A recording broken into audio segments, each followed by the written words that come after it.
Hey guys, welcome back to Outdoors with the Common Man. Today, I'm going to show you guys how to turn a duck call.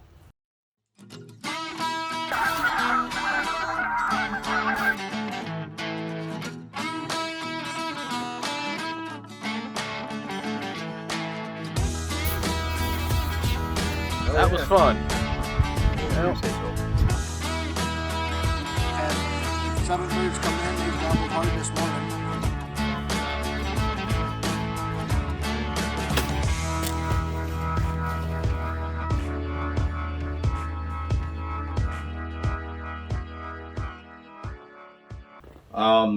Depending on the insert you guys get,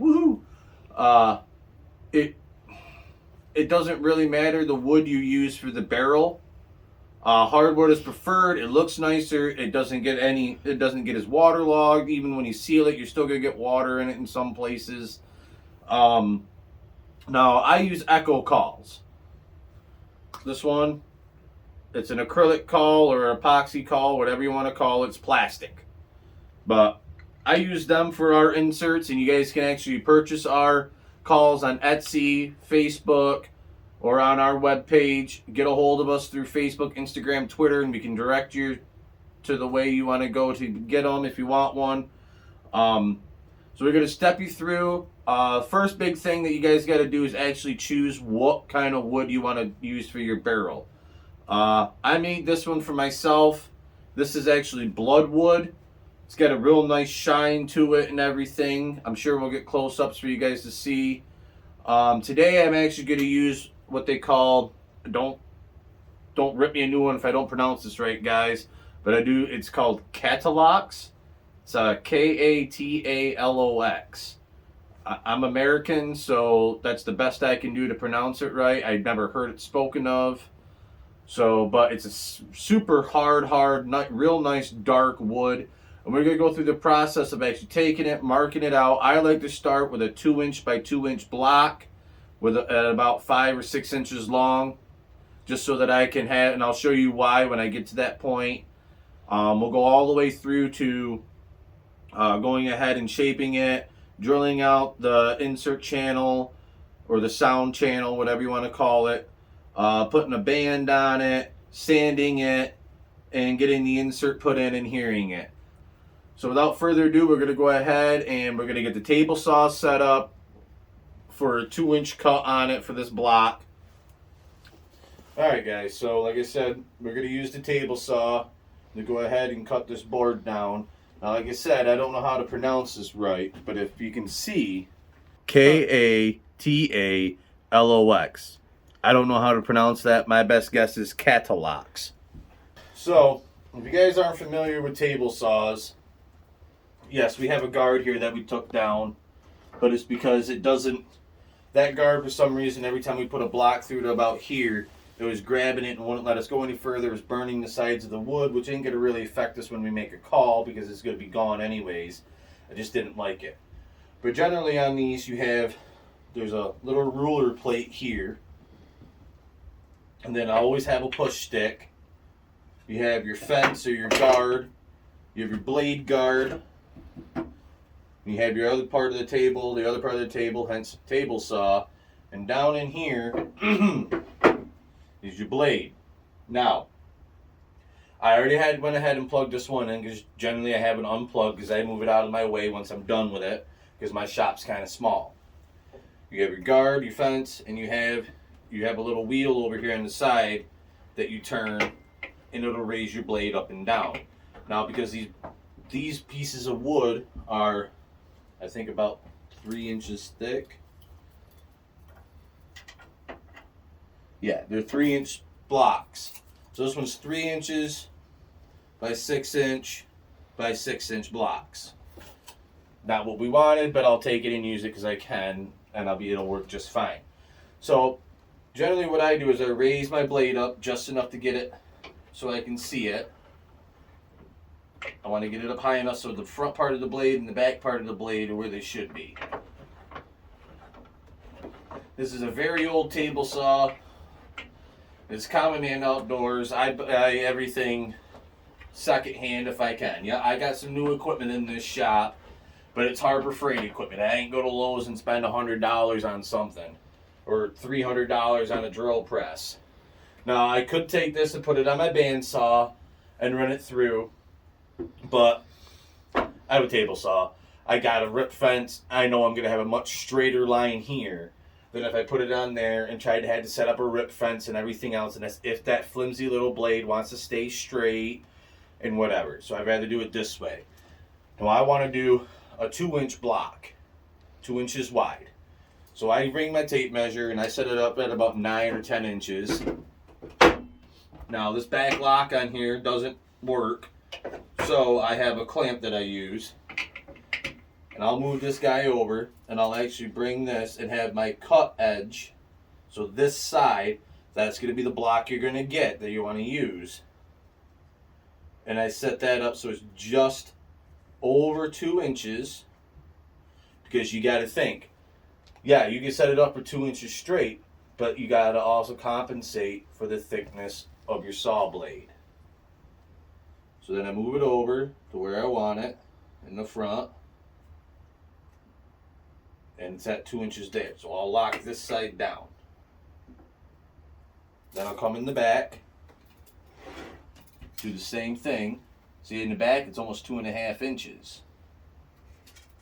In the front, it's not. Oh, I lied. I moved it myself.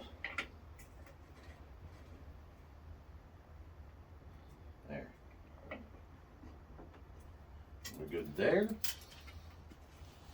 And we're good on the back. And I'll put my clamp on. This way I know that the back doesn't move on me. Nothing's gonna move. Then I'd raise my wheel up to its max height. As you can see, at its max height, the blade just doesn't cut all the way through this. I'll actually have to cut it and then flip the board and push it through for that last cut. My blade is all the way up now.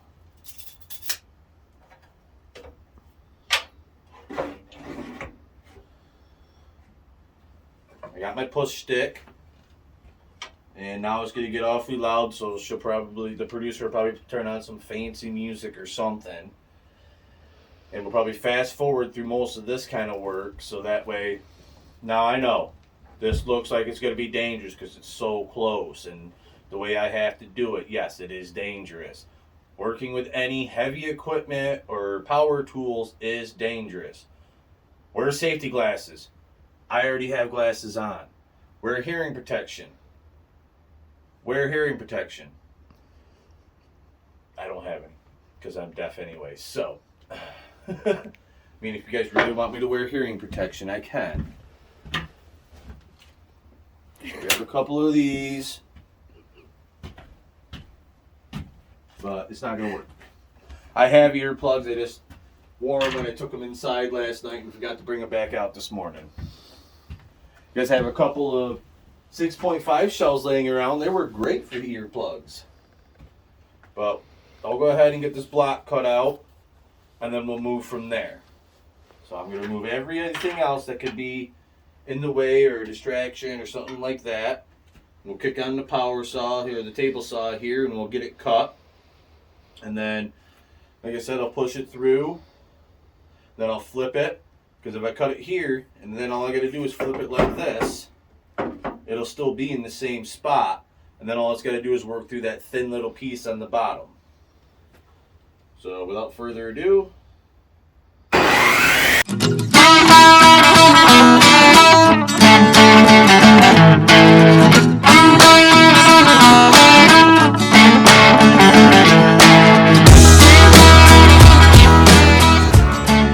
now, this has a wax on the outside of it, guys.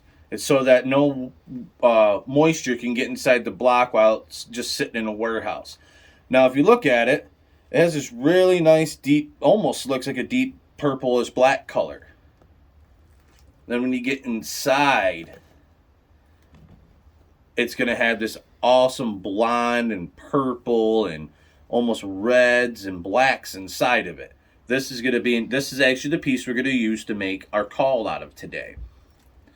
So I'll go ahead and get the saw fixed up and put away like I said I would, and then we'll go from there.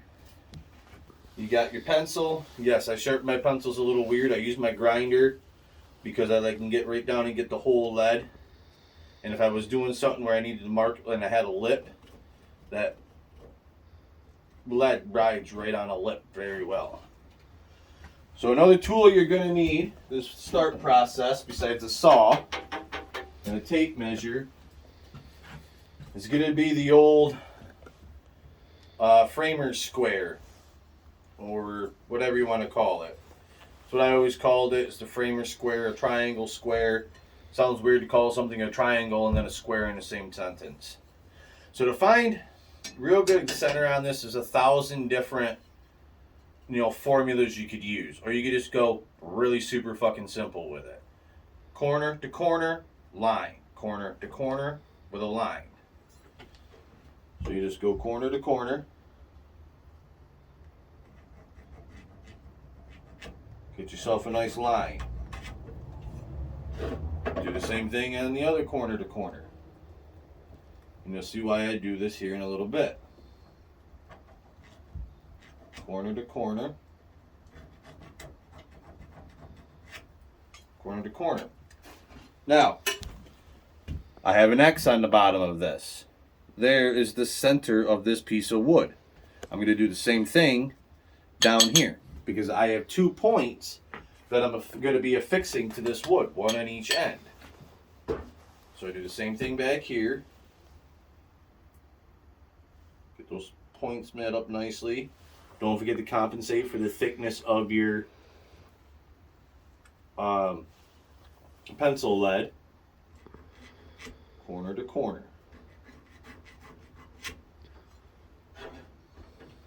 Let's see if I can do it this way so you guys can see a little better. Corner to corner. That's the gist of it. Go just a little over here. Now I have the X on that end. Now we'll move into some of the more complicated tools that we'll need for the day. And I only say they're complicated because they're huge pieces of equipment that not a lot of people have in their home or their shop. Alright, so we're going to get this set up now to go on the lathe. You have 2 points on your lathe, and I'll go ahead and we'll cut this part here and I'll take you to the lathe so I can show you the 2 points on the lathe. And we'll do it on my antique lathe so that you can really see the things real easily. Alright guys, so we're here. This is and I said ancient and I said old because this lathe is actually one of the first ones that Sears put out. It is the original Craftsman wood lathe, circa 1964. Yeah, that's older than probably anybody that's watching this video right now. If it's not, keep watching, guys. So this is actually your slide rail, is what I call it.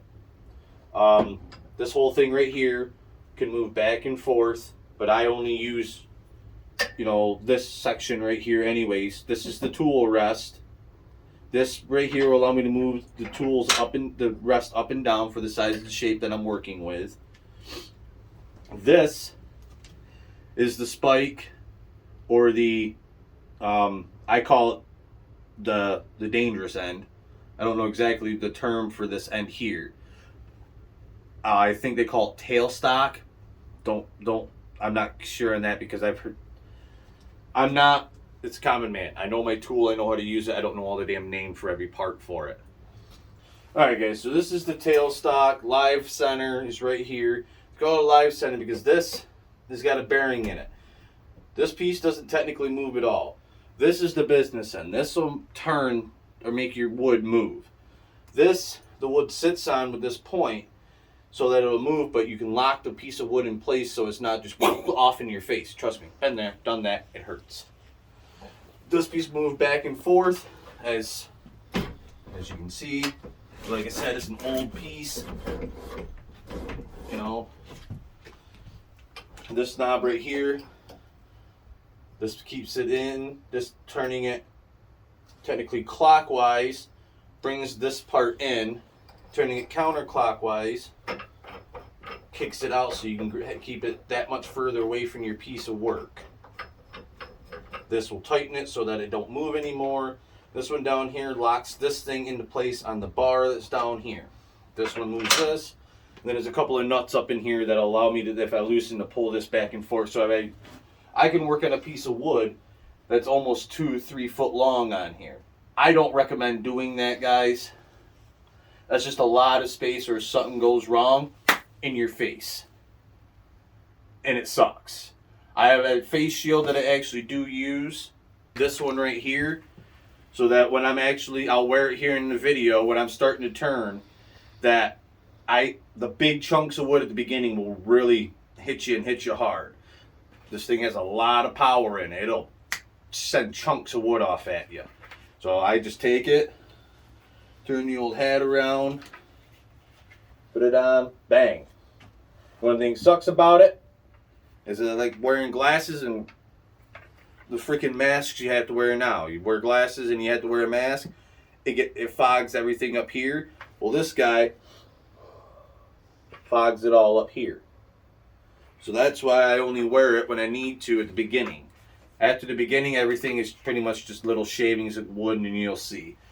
Okay, so the reason I'm over here is because I need to take this live end off and actually punch it down in on this X here, so that I can take this block and get it shaped into that, so that I can go on to the next step of drilling this hole in, so that no matter what I do from this point on, that will not be off center from the call. Most lathes, this lathe didn't come, they came with a lot of little old tools, but my other lathe came with this, and it's the punch in order to get this out, because it gets in there and it's hard inside there. So I'm going to take this, slide it through the hole. It's right on the back of that. Now doing this, you could be here all day. I keep a small BFH in my garage. BFH. If you don't know what that is, ask anybody that played Doom. They'll tell you what the F stands for. So, I give a couple of taps. The punch comes out. Okay, this is a real old one. They all pretty much look like this. This is the one from the 1964 Craftsman. Okay, that's that one. This is the one off in the 2019 Wen. Okay, if you look at it, look at the different diameters. They're not interchangeable. So you have to know your stuff before you get it. Now, I'll take this, and I go right above my nice sturdy leg right here. This isn't going nowhere. Don't do it in the middle of your table, because you could break your table or cause everything to bounce around. Now I'm going to remove my cell phone, and I have all my lathe tools already sitting there. You can see the handles. We'll go through them. I don't know all their exact name, guys. But you take this, and you got your punch spike on the end of it, right here. It's another little comb, but it's a spike, and it's got the 4 little fins on it. You take that spike, and you'll put it right on the X, right in the middle of the X. Then you'll give it a good couple of wallops. The harder the wood, the harder you got to hit it. But be careful, at the same time, not to hit it so hard that it splits your wood. Get it as straight as you possibly can. And you want these 4 fins to be digging down in if you can. If you need to and you feel you're going to, really snap that wood, don't be afraid to take a small screw and your drill here, or even just the tip of one of these spade tip bits for drills, and give it a little bit of a drill just to help it so it doesn't split it. Almost like when you're pre-drilling when you go to hang an object, so you don't split the wood, which is the whole purpose of it. So I'll go ahead and punch that in there. You get it set up right. Try to line up the best you can those 4 fins with those lines. I just feel it looks better and helps a little bit better. Helps you find that center, and then just get it down in there. As you can see, those fins are in that wood. The spike's in there. Now I'll probably give it another tap, but when you go to put it in, the compression between these two is going to force that to sink in even more. So I'll go ahead and put this guy in there in a minute, push that up, put it on, and we'll go. Alright guys, so we're back. Yes, I did a little costume change because with the shavings and everything that go, this is one of the shirts I wear in the shop. That way it can still move freely and everything else like that. Also buttons up decently so it doesn't get into anything like that. Goes around the cuffs because a lot of it tries to go up the hands. I could put gloves on and everything, but I like to be able to feel the wood in my hand and see where it needs to be taken down and stuff, and you'll see why more. The wood's all in there with the live center on the X. As you saw, I punched that one into the X. So I'm just going to go through a quick thing of the tools. I don't know all their names. I don't. I can't say I do. So all my tools that I use for the whole process of making the call from start to finish. Alright. Now I'm not going to go in every order that I use them on, because I use them on different orders and stuff, like, depending on what I want. So I start out, and I call this one the bull gouge. It's the largest one. As you can see, I can put my finger in the side of it. That's the one you really want to start with to take it all down and try to get it rounded out. And then I'll use probably that one next, and then combined with this one, which is, it's flat here, but as you can see, it's rounded. So when I want to get that nice deep curve into the call, I'll use this one. I got these two. They're exactly the same, except one is bigger than the other. And ironically enough, these are the ones I use the most to actually make the circles and to actually really get in there and clean out the cutting space or the curves and everything like that. You'll see when I do it. I also have a smaller bull gouge that just allows me to get a little bit finer into some spots that I want just that little extra dip in. You'll see. And then I have what I call a parting skew. You can use it like this to get a nice deep V cut in, or go like this to cut out a section like that wide. But those are all the skews I use, or gouges. They're the cutting tools that I use in this. These are nothing fancy, guys. These are straight from, I do believe, Harbor Freight for like $60, $70, $80 now. I do have the original ones that came with this lathe, but I'm not the biggest fan of them. I might once in a while pull out this one here just because of some, it's weird looking, but it has that nice point on it. Or the one that's basically like it without the gouge into it, just to help dig in and take some parting tools out. So I'll actually keep this one down today so I can use it if I want it. But these came with the lathe, guys, and I just think they add a little nostalgia to the shop since I hung them right over top of the lathe. I have my little hand saw up here. I don't really use it for much because, well, I have all the big saws. But sometimes if there's just that little bit and I don't want the call to go flying off in my lathe, I'll just take this and cut it real quick with it. But alright guys, we're going to go ahead and power this up. Got my cloth in the back, got my mask up there. It's already been all locked down and everything. So, there it is. So we'll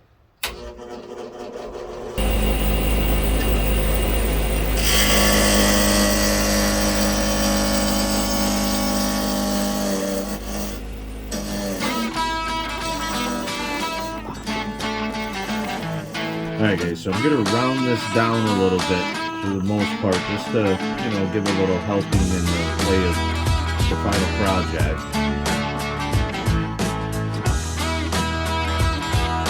I'm going to take my carpenter square and find where I want to put my mark at. Now what I'm doing here is I'm going to go ahead and I'm going to take out so that when I can fit this into my 4-jaw chuck for the drilling process a little bit down the way here.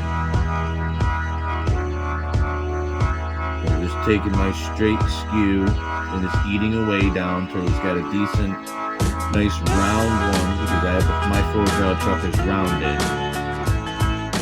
I like to have at least 2 inches, inch and a half, 2 inches of space to put in my 4-jaw chuck.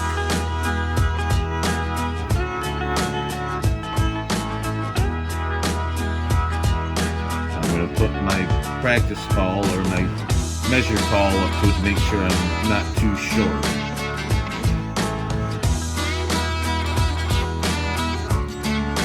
Let's finish rounding this off. It's nice and rounded, all one level, so that it's not wobbly in my 4-jaw chuck. I'll just work this bit, the main body down just a little bit more. Doesn't have to be completely rounded at this stage because I'll do that later on. Take that off. Nice and round. It's got a knot right there. Let's get it pull all the way through, as you can see. So that's actually going to be near the mouth of the call. So it's going to be pretty nice. So we'll move it over here to the 4-jaw chuck. And then I'll show you how I drill it out and everything like that. Alright guys, so we're here on my Wen 12-inch wood lathe. I've got this one set up with the 4-jaw chuck, the drill bit, and the drill bit for your inserts, for your duck calls. Most of the time, universally, they're 5/8. So I got my 5/8 drill bit here. So I'll take this, and the end I shaved here will sit inside my 4-jaw chuck, and before I turn it on, I'll spin it to make sure that it's pretty much level. So that way, when I drill, it'll be a nice straight hole in. So I got to open up my 4-jaw chuck, get this put in there. It should be in there already nice and flat, but it's not. I can tell you it's not right now. So it needs to be picked up just a touch. That looks pretty level. Then I'll tighten it up real good so that wood's not moving. Now this 4-jaw chuck didn't come with this. I had to buy it on Amazon separately. I think it cost me, I don't know, 60 or 80 bucks. Accessories for wood lathes are not cheap. So I'll go ahead and move the tailstock up to where it is. And now, I know you guys can't see it, but right where my drill bit is right where that center punch down on the other lathe put its mark. So that tells me that's right where everything should line up. So I'll turn this lathe on, and it's going to get loud again. So probably for a lot of this, you're going to hear either voiceovers or pretty little fancy musics. So I'll get this turned on. Then I'll get it turned up to speed. And since I need to do this, I can't lock this bit in place because I need to move back and forth. As simple as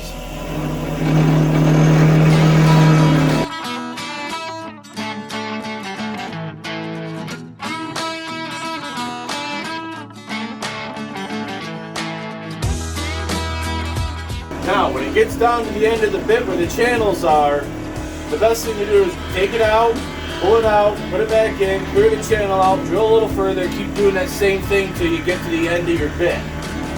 Or else you're going to burn up everything else like that, slow it down like it just did. As you can see, there's smoke coming out. So I'll pull it out. Some of this wood compacted wood out of the way. Being compacts and everything else gets super hot. And it's just from the natural moisture that's inside the wood to begin with, no matter what you do.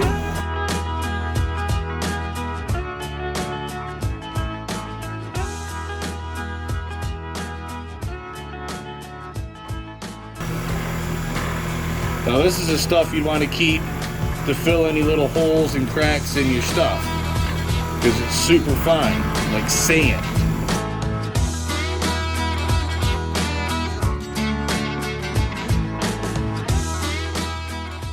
Then turn it down, shut it off. Now our hole for our caul is drilled in. We'll open it, take it out of the fork drum shut, with a couple of nice knots. And that's how you go from a square block to one that's good to go and ready to be shaped and continue the process. Alright guys, so now we're going to round it down. And after I get it rounded, I'm going to stop it. I'm going to set this ring in here so that I can make it so it's just the right shape or the right thickness to put the ring on. And then I'll shape the rest of it out the way I need it to, and I'll mark it all up and you'll see how I do it. So I'm just going to get it done and we'll go from there.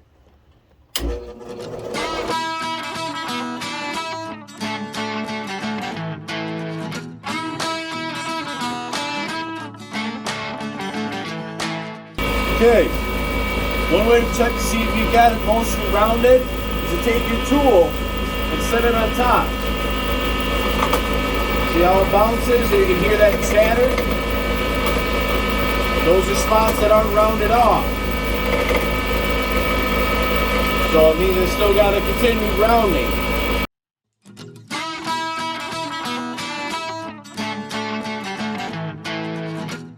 Okay, that should be pretty much all rounded off. There's a slight chatter, but that's alright, because what I'm going to do next, this is going to be all rounded anyways by the end. So I'm going to go ahead, shut that off for now. There's a hole I can see down here. So I'm going to take my little practice caul and my pencil and find out exactly where it needs to be. So I take my pencil, so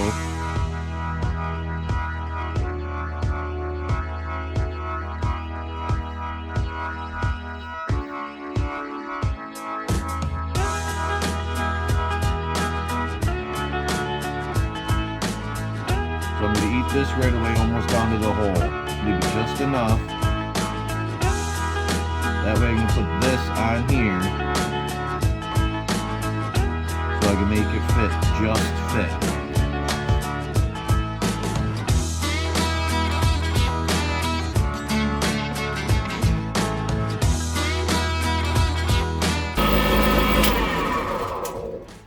So now, as you can see, it's pretty much rounded. There's two little flat sections still, but that's okay. Those are going to disappear. And as I said, that knot is going to follow all the way down in, but it's getting tighter and tighter as you get closer to the middle of the piece. No real big openings. So now I'm going to take it and back this out, put this ring right here, so then I can turn this down until the ring just fits on it. Take that, loosen this one up,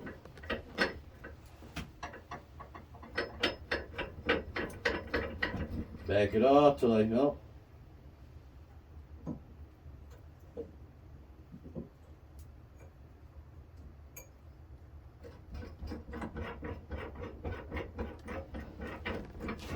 Make sure everything's where it's supposed to be back here. Yep, everything's matching up. See, that ring still can move. Get that all super snug again. And then tighten it up. And now we'll continue. Now I'm going to eat this away right here. That's the exact size of this ring. Until I can just slip that ring over the wood. Then I'll take it and I'll continue my shaping and everything.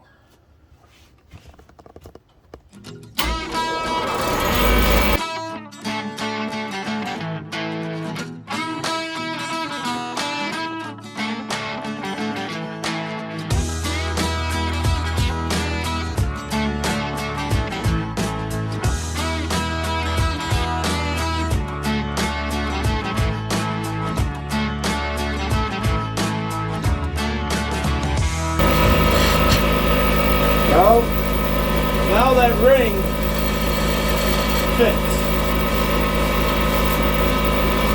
So, now I'll get one of my other SKUs out and start going to town.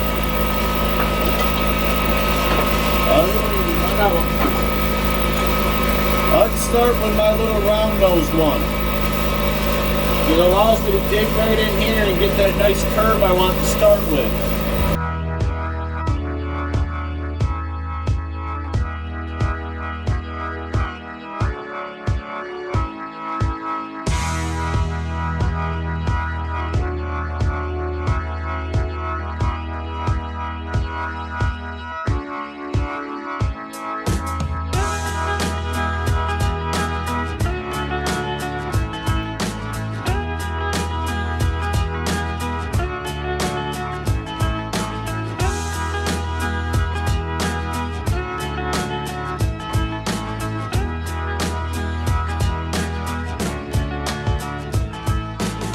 Now I'll get the big one of these ones out.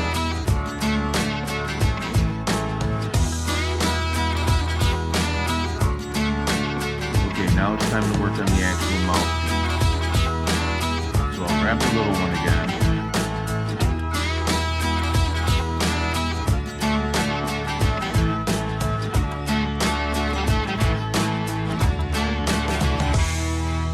Now I don't like a super wide mouth on it. So I'll grab my little bull nose again and rework in this curve now.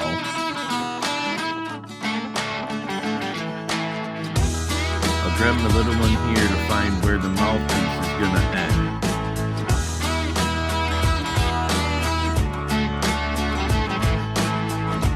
That's where I want the mouth to end at.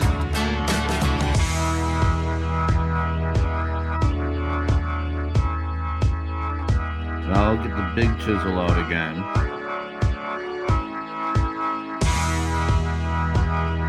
And just rework in that nice line I had there again. Switch out for the little one.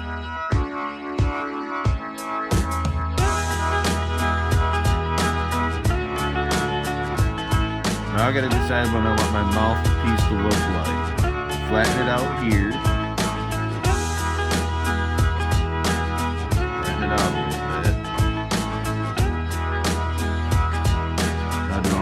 Round it in there. Do I want to do 2 ripples in it? What do I want to do? That's the hardest part. I think I'm going to go ahead and put 2 little rings in there.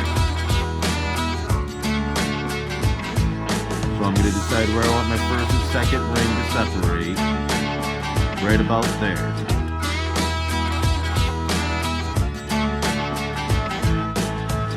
And then I round that edge and round that edge.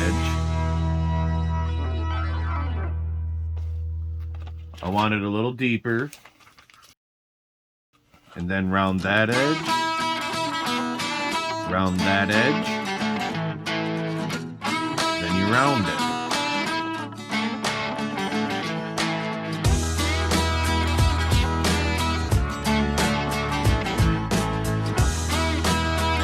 Any little changes you make, you want to get that nice little bevel in there. Every time you shrink an end or something, you got to work on the bevel. Just ever so slightly. Doesn't have to be crazy. You can do a lot of the rounding of these little intricate parts during the sanding process. You got to get the basic shape you want in. Now it's all turned now. Now we'll take it to get sanded and get the nice shape done to it. So I'll shut this off.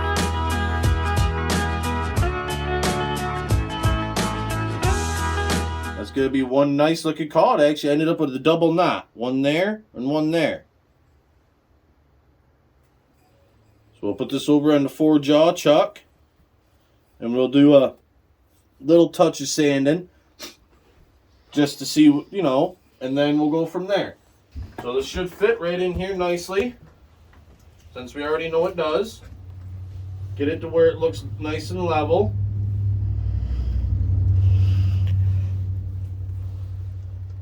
That looks pretty level right there to my eye. So I'll crank this puppy down. nice and tight. Get this right out of my way. Alright guys, so as you know in today's video, we're doing the whole, we're going to show you how to make a duck slash goose call. It all depends on the size of the insert and everything like that, but one of the first steps besides choosing your piece of wood and having all your equipment is you got to have sandpaper for the end product so you have it look real nice. Sandpaper comes in a ton of different styles, guys. We're here at the local big box store that starts with an L. And you got sanding blocks on the top. You know, they range all the different, but none of them actually really get to the thickness you know what you want.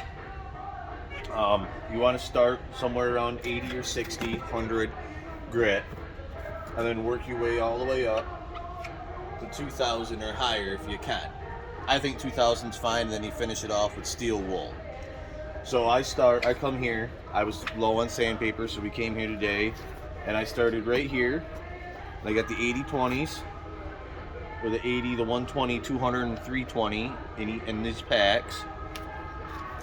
Then I went up about the 400, 600, 800, 1500, and 2000 because I got plenty of steel wool at the house. Steel wool really doesn't go bad. It eventually wears down, but that's just what's going to give you that nice fine almost glass polish on your wood is going to be that steel wool. But so you just start, you find your section with your, you know, the brand you like. I like 3M. It is longer lasting than most other ones. The grit stays on there. The glue they use to keep the sand on the paper is real good. Don't ask me why, but it just is. I don't work for the company. But then, like you said here, you got 4 different types of your low grades right here in this one pack. Now you can spend that money and go all the way up to it, but why when you can buy? They come in 8 sheets in a pack. So buy 2 sheets of this, and you'll get 4 sheets of each. And when we get home, you'll see that I'll actually take it with my scissors, and I'll cut them down into strips that are only about inch and a half wide. So that way I don't waste a whole bunch of sandpaper. But we'll go there when we get there. So there's all the sandpaper that I'm going to need for a long time. This amount of sandpaper here, I could probably get close to 200-300 calls made with just this sandpaper. So that's, you know, we're here. If you see anything else you like, go ahead and get it. But I only need the sandpaper today. So, well, we'll catch you guys back in the shop. Alright guys, so we got the sandpaper back to the Imaginarium here, or the wood shop. And what I'm doing is I'm cutting them down into about inch and a half wide strips. That's really all you should need to do your calls. And anything on a lathe, really, because then you can actually move it and mold it around your piece or fold it a little bit. And when I cut it, you see here that some of the pieces actually still say what the grit is. So in order to help myself, what I do is the pieces that don't say what grit it is on it, I get my little marker out. And I just write on it what it is in a couple of places. So this way, when I go to use it, I know what it is. Not to mention that I have this little board here that I go ahead and I put all my little strips of the same one corresponding to the number that's on it, but they'll be put out like this so I can see the numbers on it. So when I can start from my lowest grit, which I start at 80, I had some 60, but I'm over it. I got 80, so it goes from 80 all the way up to 2,000, and then steel wool at the end.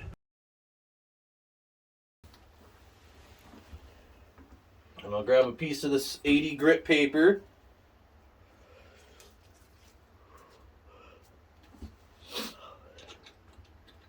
And I'll turn the lathe on and give her a good sanding. Now I'm not going to worry about sanding where the band was. So I'm just going to sand here. Get that shoulder taken down and out. So it's got that nice smoothness. And come up in here. Now I like to do this when I'm working with these. I'll take it and I'll fold my paper over, but not making a crease really. So that I can get in that little divot And then come back here, take the whole piece this way, the whole piece this way. And do the same thing over on the other edge. Whole piece that way, whole piece the other way. A little bit straight on. Now we'll get the epoxy, the two-part epoxy mixed up. There's a little bit more of that shoulder there that I don't like. Don't forget your fingers nice and round so you can get in those, so you want to knock edges and stuff like that off. Get right there where you want to get that nice bell curve into it. And down here, same process.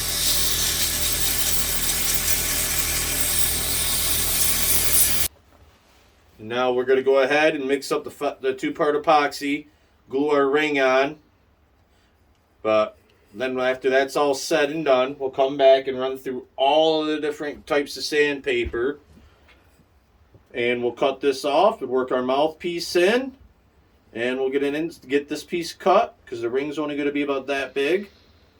And we'll get it all sanded down by the time I'm done and oiled up. I use a finishing oil as the sealant for it. And we'll get an insert in there and we'll have a duck call. So we'll catch you in a couple of seconds.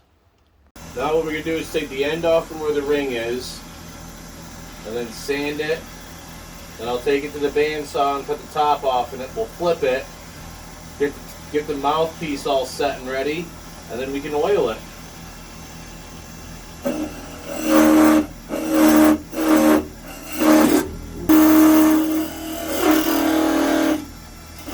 Wait for it. Alright, now we're really moving on to the real sandpaper.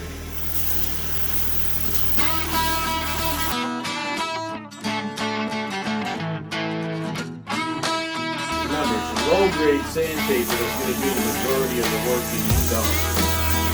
Very low grit.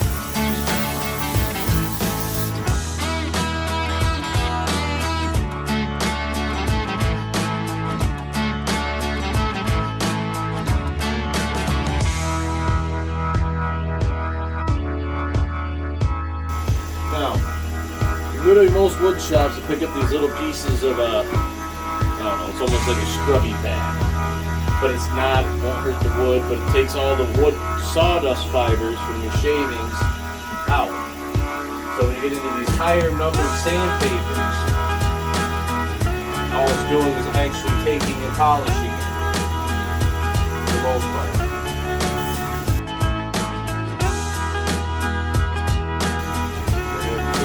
Basically, once you get up into like 600 and higher between sanding, take one of these, run across it, pull all that same sawdust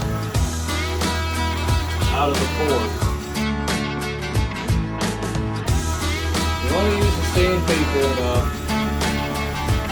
Make sure you get rid of the marks from the last sandpaper. Okay? Still hold that.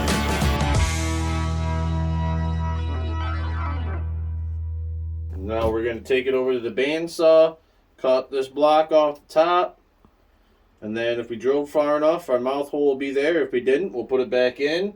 Make sure we drill another straight one in, and then we'll polish up the mouthpiece and define the actual curvature of it.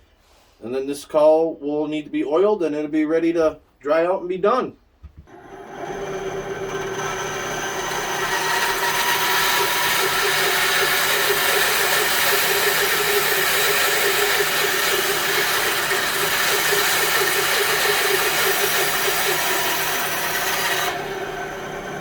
That's the top that we cut off.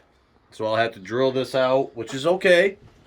So now I'm going to tighten it up like no tomorrow, so it does not move. So I know I get a nice straight drill through it. Then we can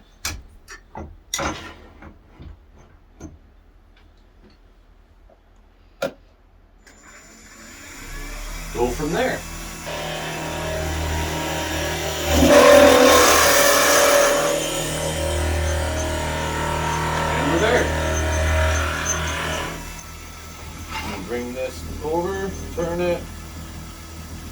Raise it up to where I want it.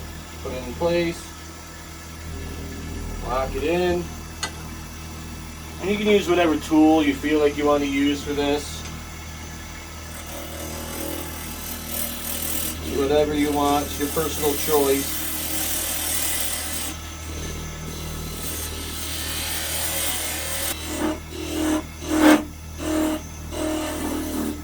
It's also your choice on how deep you want to make the well, how shallow.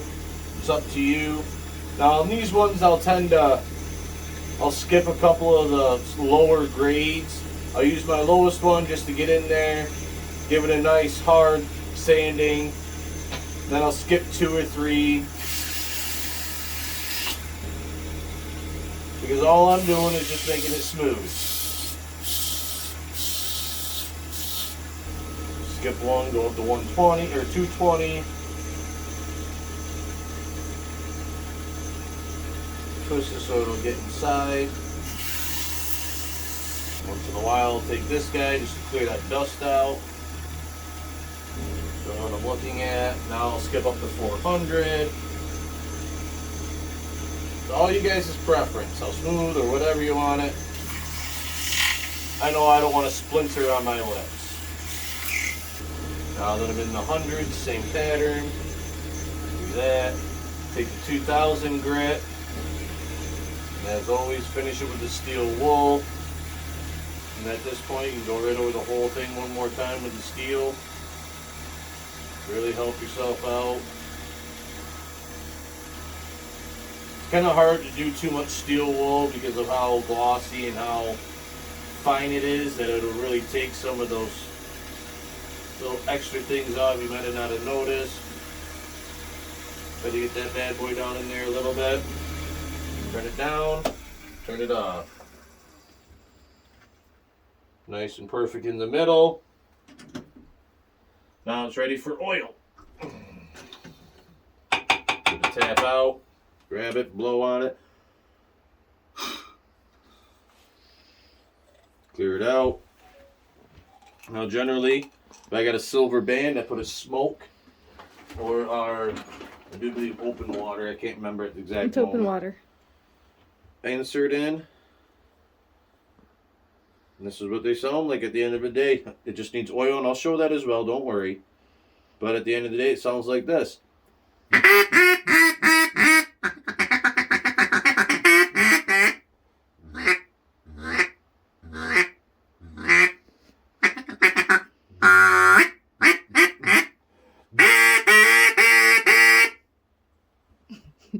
So they'll really go.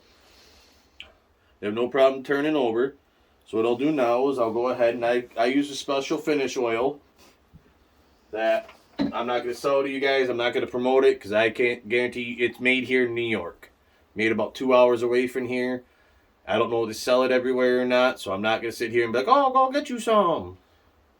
But I have the tip of this rag. I keep pretty covered in it so I can put it down inside here, and I can do the whole inside of the barrel. So we know that the inside of the barrel is nice and waterproof for you guys. These are going near water. They're waterfowl calls. And I twist it all the way up to the top. This rag is just made for this oil and this alone. Let's come out the top. And then these little cups that I use, I keep some of that oil with these sponge brushes because they'll fit in every nook and cranny. Let's go around it like that to begin with. And this stuff, you have to saturate it, let it sit for about an hour, take it, wipe it off, then saturate it again, let it sit for 15 minutes, then wipe it off, and it's all good to go. So then I'll take this and the same thing, I'll actually twist it the opposite way as we put it in so that it really gets on those walls. And sometimes I'll even do this. Come back in and make sure I douse each side of that wall with it so there's a stream running right down onto that cloth. And then I'll get it all the way down, give it a good push to make sure I'm getting it all nice and down here towards the bottom. Now, you guys probably can't see that little shine inside there, but you can tell that it's completely done. So then I have this little dowel that I went ahead and made, so it's actually a mandrel that I use sometimes when I'm doing these. And I get it in there decently snug. And then I just go ahead and oil the rest of it up. Get it nice and flooded. Really pack it on there. You see it dripping off? That's fine. My floor's made of wood, so what's it gonna do? Protect my wood? Oh no! I mean, really pack it right on there so that the wood could soak it up like no tomorrow. Put it on the ring. What's it gonna do? Make the ring shiny? All right. And all I do is, this orange one is one that I use to actually do when you have to wipe them down. So I just loosen it off in it, just enough. There we go. So I can put it on my drying rack over here above my wood stove. And this is my drying rack above my wood stove. It's actually made for thread bobbins, but it works for this pretty well. Alright guys, so this one's been sitting for about an hour now, so it's ready to get wiped down and get the second flood of on it. That'll be about 15 minutes after that. And this is the one you've seen all day long, the Coyote one. Start to finish today. So we'll go ahead and I'll wipe down this, and then I'll wipe the ring off, and I basically grip it in the middle with that at a diagonal, my microfiber at a diagonal. And then I just give it a real good hard wipe down. Get all that extra excess off in it.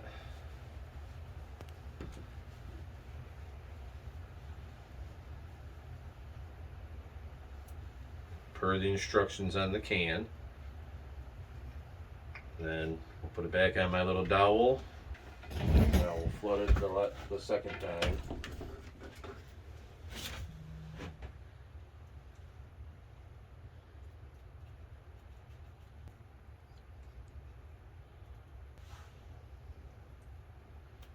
Put it back up over there to dry for 15 minutes. And then we'll pull it down and it'll be all done, ready to have an insert put in and put it on the shelf for sale. Alright guys, so the Coyote call that we were working on all day today, it's done. It just needs to be wiped down and an insert put in, and it'll be ready to go on sale. So like I said, I take my rag, put it in there diagonally, take my little dowel out, and just give it a real good wipe down. Get all the extra stuff out that didn't get into any pores. Supposed to help shine it a little bit for you guys. So shiny.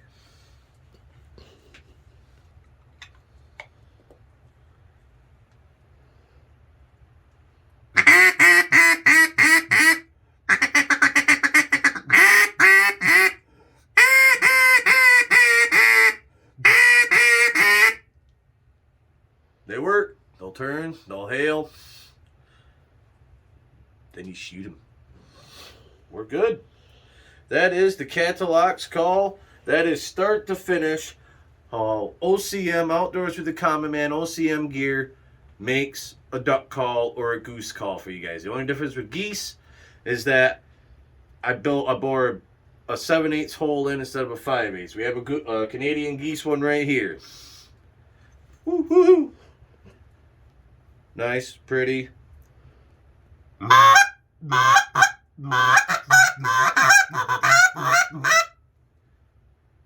That's our Canadian geese. That's actually getting shipped to the monster's uncle. And this is our open water. Open water. Sorry, guys. I make so many calls and the brain just fried a little bit. Coyote. You guys are lucky. I'm going to put this one up for sale because it's pretty and I like it. Especially with those double knots right there. So there you go, guys. Thanks for watching. Check out the sites, Etsy, Facebook, and our page, ocmgear.com. We make your lanyards for them. We make carriers. We also make cinch pouches so that if you just want to take a little cinch pouch of shells out instead of taking a huge thing, you can. We offer package deals where you can get a couple of calls, a lanyard, and a cinch pouch. I'm not going to tell the prices because I don't make the prices up. The owner of everything does. I'm just the face on the thing, and I'm the maker of the calls. But, yeah, guys, catch us on those pages. Don't forget, leave comments and messages down below. Don't forget to catch us on Instagram, Facebook, Twitter, YouTube. Hit us up, guys. We're more than willing to chit-chat, and one of these days we'll go ahead and we'll do a live vid chat session, or however you want to call it, live TED Talk, live vid chat. I don't know. We'll be live, and you guys can come in and talk to us in a little room, or calls, or podcast kind of style, but with video cam. So until then, guys, I'm Coyote. It's been Outdoors with the Common Man. See you later.